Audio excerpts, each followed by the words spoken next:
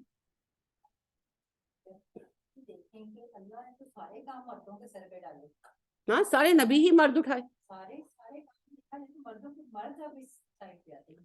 پتہ ہے کیا، نسلوں سے ان کی تربیت ایسی ہو رہی ہے. میں اپنا بچپن یاد کرتی ہوں تو میں یہ دیکھتی ہوں کہ بھائی جو ہے وہ میچ دیکھ رہے ہوتے تھے، اور جیسے گھر میں ہمارے قرآن خوانیاں تو نہیں ہوتی تھیں، ختم ہوتا تھا. میری والدہ، میرا ننیحال گولڑا سے بیت ہے، سارا پشاور کے ہیں نا، تو گولڑا والوں نے 1-2 وظیفے، خیر یہ اچھا ہے کہ وظیفہ غلط کوئی ایسا نہیں تھا، ایاک نعبد و ایاک نستعین. تو وہ یہ ہوتا تھا کہ 25,000 دفعہ ہر مہینے پڑھتے تھے نا، پہلی جمعرات کو، 9 چنڈی جمعرات کو 25,000 دفعہ پڑھا جاتا تھا. تو وہ ہم لڑکیاں ساری، میں، میری بہنیں، میری خالہ کی بیٹیاں، میری خالہ، میرے ماموں کی بیٹیاں، اور خالہ کا تو خیر بیٹا نہیں تھا، تو ماموں کے بیٹے، بھائی میرے دوسرے کمرے میں بیٹھ کر دروازہ بند کر کے تو وہ میچ دیکھ رہے ہیں، کیرم کھیل رہے ہیں. ٹی وی کا اتنا ہمارے گھر میں کسی کو شوق نہیں رہا، میری والدہ نے سختی رکھی، لیکن میچ دیکھتے تھے. تو میچ دیکھ رہے ہیں اگر ہے، ورنہ کیرم کھیل رہے ہیں، کچھ نہیں ہے تو چھت پہ جا کے پتنگ اڑا رہے ہیں. تو ہم لڑکیاں بیٹھ کے پڑھ رہی ہیں. اب یہ چینج الحمدللہ جب ہم بڑے ہوئے، شعور آیا، اب گھر میں چینج ہے. اب جیسے بھائی بھی باقاعدہ بیٹھ کر پڑھتے ہیں سپارہ وغیرہ، اس طرح اب باقاعدہ عبادت کرتے ہیں. نمازیں تب بھی پڑھتے تھے لیکن اس طرح میں تصور نہیں تھا. کوئی فوت بھی ہو گیا تو ہم بچیوں کو بٹھا دیا جاتا تھا اور لڑکے پھر رہے. تو وہ پھر وقت کے ساتھ ساتھ سمجھ آئی، الحمدللہ سمجھ آ گئی. تو یہ اس کی وجہ سے ان کو لگتا ہے کہ یہ عبادت ہمارے لیے نہیں ہے. لیکن نہیں جی، نبی کریم صلی اللہ علیہ وسلم کا یہ جملہ بہت سخت ہے.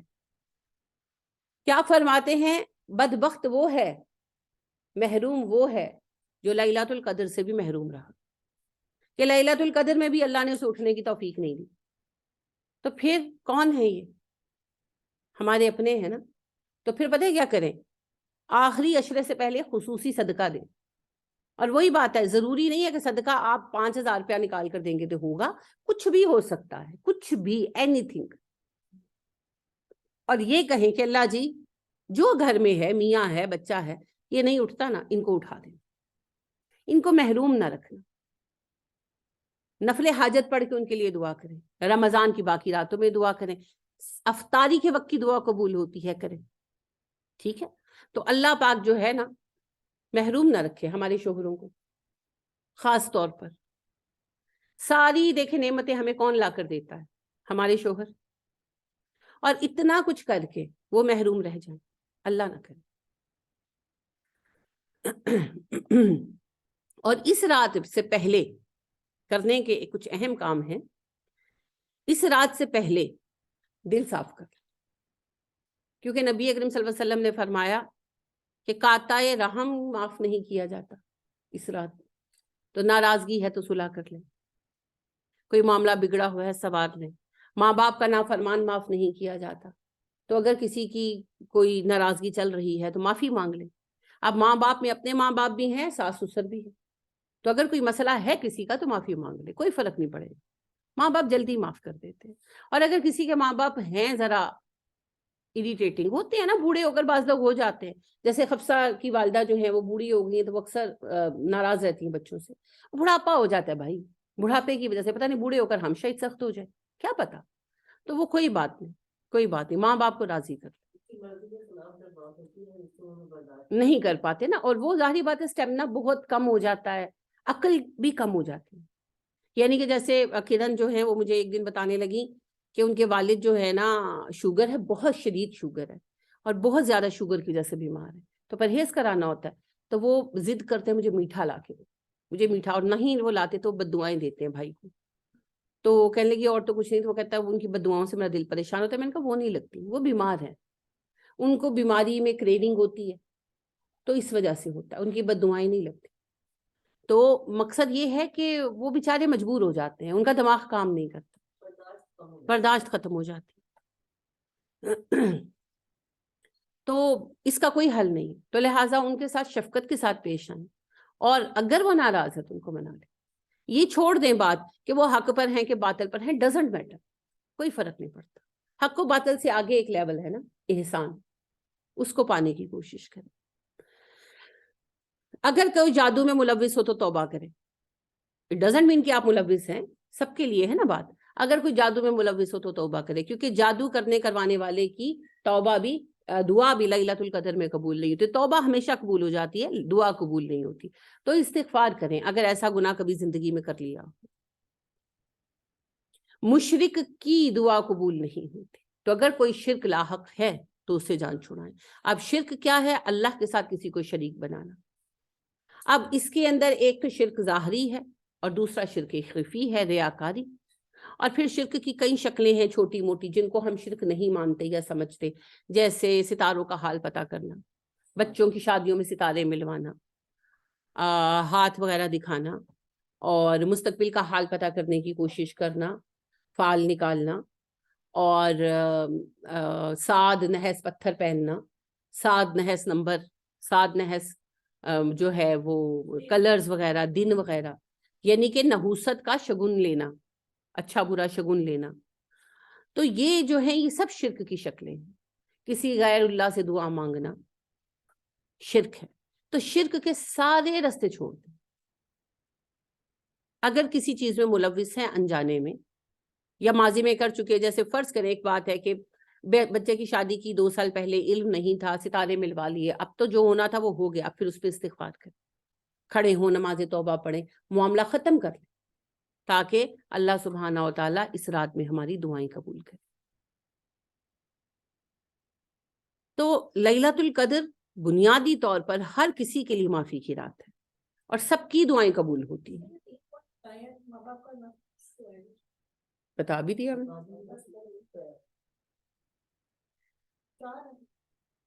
ویسے تو آپ صلی اللہ علیہ وسلم نے کئی لوگ گنوائے ہیں, میں نے وہ موٹے موٹے گناہ کی بات کی ہے جو بہت عام ہے, ورنہ آپ نے فرمایا عادی شرابی, عادی زانی. اصل بات یہ ہے کہ کسی گناہ کبیرہ کو مستقل کرنے والا، اب وہ کوئی بھی گناہ کبیرہ ہو، اگر وہ مستقل کرتا ہے اور باز نہیں آتا تو اس کی پھر اس رات میں دعا قبول نہیں ہوگی.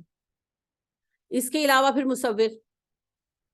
مصور وہ ہے جو پورٹریٹ میکر ہے، یعنی کہ شکلیں بنانے والا. ٹھیک ہے، اب چاہے وہ تصویروں میں شکلیں بنا رہا ہے یا بت میں بنا رہا ہے. کارٹونسٹ اس میں نہیں آتا، یہ جو لینڈسکیپ بناتے ہیں وغیرہ وہ اس میں نہیں آتے. اس میں آتے ہیں پورٹریٹ میکرز یا اسکلپچر میکرز. تو وہ پھر اس کی اس رات میں دعا قبول نہیں ہوگی. ٹھیک ہے،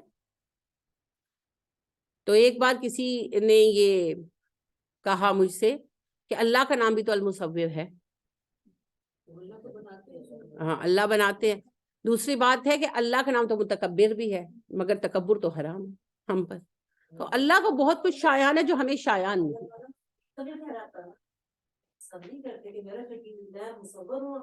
اور تم مصور بننے کی کوشش کر رہے ہو، ایکچولی ایسوسیشن ہی کا مسئلہ ہے. اور نبی صلی اللہ علیہ وسلم نے سزا بھی تو یہی بتائی ہے کہ حشر کے دن اس کے بنائی ہوئی فیس پینٹنگز اس کو دی جائیں گی اور کہا جائے گا اب ان میں جان ڈال، اور وہ نہیں ڈال سکے گا. اور کہا جائے گا تیرا تب تک حساب نہیں لیا جائے گا جب تو انہیں زندہ نہیں کر دیتا. اب نہ وہ زندہ کر سکے گا نہ اس کی باری آئے گی. تو قیامت کے عذابوں میں سب سے بڑا عذاب انتظار ہے، کیونکہ انسان کہیں گے قیامت کے دن کہ اللہ ہمیں جہنم میں ڈال دے، فیصلہ تو کرے. اور یہ بات وہ حضرت آدم سے، حضرت نوح سے، حضرت ابراہیم سے، حضرت موسیٰ سے، حضرت عیسیٰ علیہ السلام، سب نبیوں سے کہیں گے کہ اللہ سے کہیں ہمارا حساب لے لے، جہنم میں ڈال. تو وہ انتظار اتنا تکلیف دہ ہوگا. پھر نبی اکرم صلی اللہ علیہ وسلم سے سفارش کریں گے تو اس کو سزا یہی دی جائے گی کہ جب قیامت کا دن شروع ہوگا اور حشر کے میدان میں وہ پہنچے گا تو اس کی بنائی وہ فیس پینٹنگز دے دی جائیں گی اور کہا جائے گا ان میں جان ڈالو، پھر تمہاری باری آئے گی. تو اب کہاں سے جان ڈالے؟ تو اصل یہ مسئلہ ایسوسیشن کا، اللہ پسند نہیں کرتے. اور سیدھی سی بات یہ ہے کہ جو اللہ کو پسند نہیں ہے وہ ہمیں پسند نہیں ہونا چاہیے، یہی ایمان. تو مصور بھی اس میں شامل ہے. ٹھیک ہے، یہ وہ لوگ ہیں جن کا نام لے لے کر کہہ دیا گیا. سود خار کا کہا گیا، مختلف حدیثیں ہیں نا. اصل بات وہی ہے کہ کسی گناہ کبیرہ کو جو بندہ مستقل بنیادوں پر کرتا ہے اور چھوڑتا نہیں ہے، وہ لیلۃ القدر میں بھی دعا کی قبولیت سے محروم رہے. اما عائشہ صدیقہ رضی اللہ تعالی عنہا فرماتی ہیں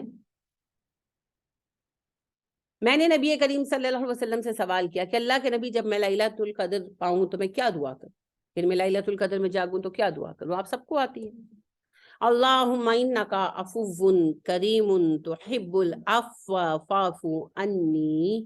اللہ تو عفو ہے، تو کریم ہے، تجھے معاف کرنا پسند ہے، مجھے معاف کر. تو یہ سب سے مکمل بات ہے. جی نبی اکرم صلی اللہ علیہ وسلم کی ایک حدیث ہے، اس میں دعا ہے اللہم انی اسألک. دیکھیں دماغ میں اٹک گئی، حالانکہ میں ہر نماز میں الحمدللہ پڑھتی ہوں. میں آپ سے دین و دنیا کی عافیت مانگتی ہوں. نہیں عافیہ کا لفظ نہیں ہے نا، وہ اب میرے دماغ میں اٹک گئی، اٹک گئی. حالانکہ میں الحمدللہ ہر دو سجدوں کے درمیان یہ دعا پڑھتی ہوں اللہ کے فضل اور توفیق سے. تو آپ صلی اللہ علیہ وسلم نے فرمایا یہ سب سے اچھی دعا ہے، کسی نے جو مانگی ہے یہ سب سے اچھی دعا ہے ان میں کہ اللہ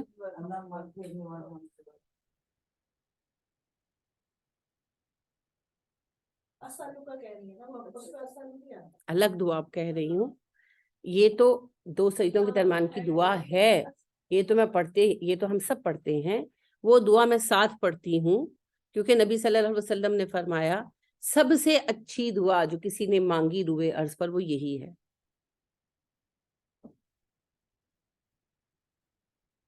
اس کا ترجمہ ہے اللہ میں دین و دنیا کی عافیت مانگتی ہوں، بس.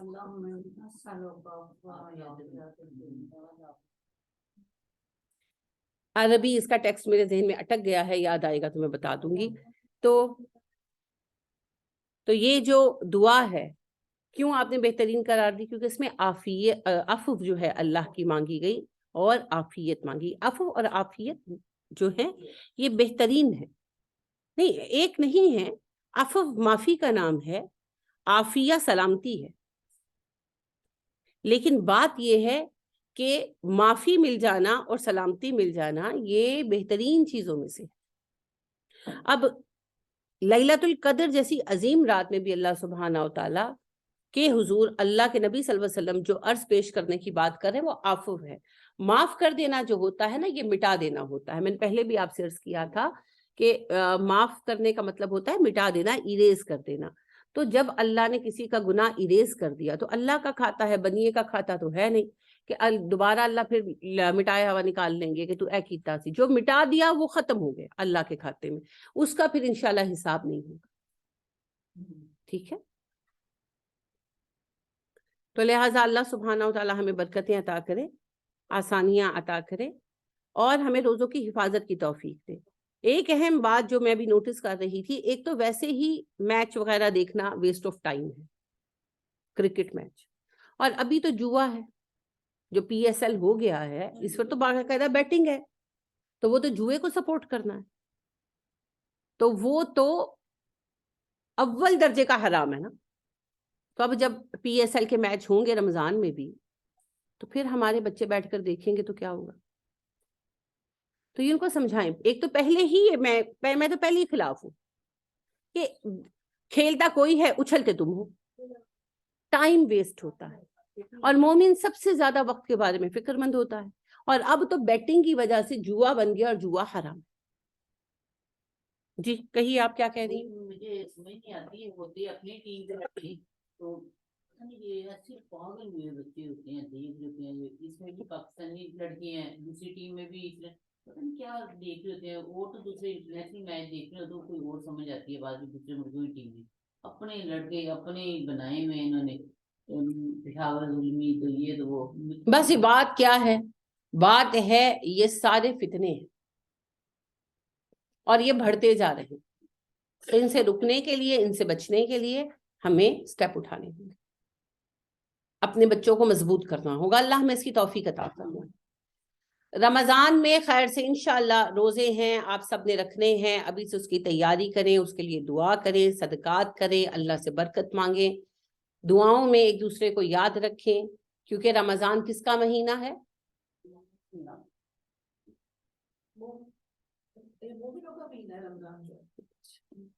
ہاں جی، اور کوئی بہتر آنسر؟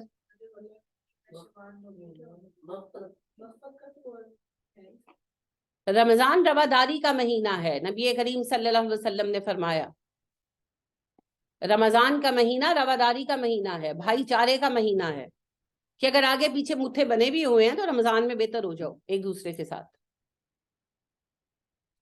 تو رمضان خیر خواہی کا مہینہ ہے، تو رمضان کے لیے اپنے آپ کو ایکٹیو کریں، اللہ خیر فرمائے۔ انشاءاللہ میں آپ لوگوں کو پوسٹ بھی کر دوں گی فائنل ڈیٹ کہ کس دن دورہ قرآن شروع ہونا ہے اور کس دن استقبال رمضان ہے مسکین پورے میں، پھر ادھر آپ نے تشریف لانا ہے انشاءاللہ۔ اللہ خیر کا معاملہ فرمائے۔ کوئی سوال آپ کرنا چاہیں؟ آج آپ کی بیفور رمضان یہ آخری کلاس ہے، اب ایک ہفتہ آپ کا آف ہے، انشاءاللہ نیکسٹ ویک میں جو ہے مسکین پورے میں دورہ قرآن شروع ہو جائے گا۔ دورہ قرآن سب کے لیے کمپلسری ہے، کوئی چھوڑ نہیں سکتا۔ ہاں یہ آپشن آپ کے پاس ہے، چاہے مسکین پورے کا اٹینڈ کر لیں، چاہے پیراگون والا اٹینڈ کر لیں، وہ اپ ٹو یو پیپل، کرو جس کو جو ہے توفیق ہے وہ دونوں کرے۔ یہاں ہم نے کون سی فیس رکھی ہوئی ہے؟ ضرور جی، جو دونوں کرنا چاہے وہ اس کی مرضی ہے۔ تو اللہ خیر فرمائے۔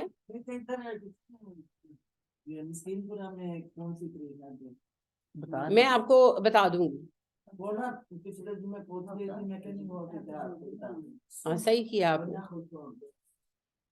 ہاں انہوں کو ہو لو خوش ہے، آخری بار ہے۔ سبحانک اللہم و بحمدک ونشہد ان لا الہ الا انت ونستغفرک ونتوب الیک۔ السلام علیکم ورحمۃ اللہ وبرکاتہ۔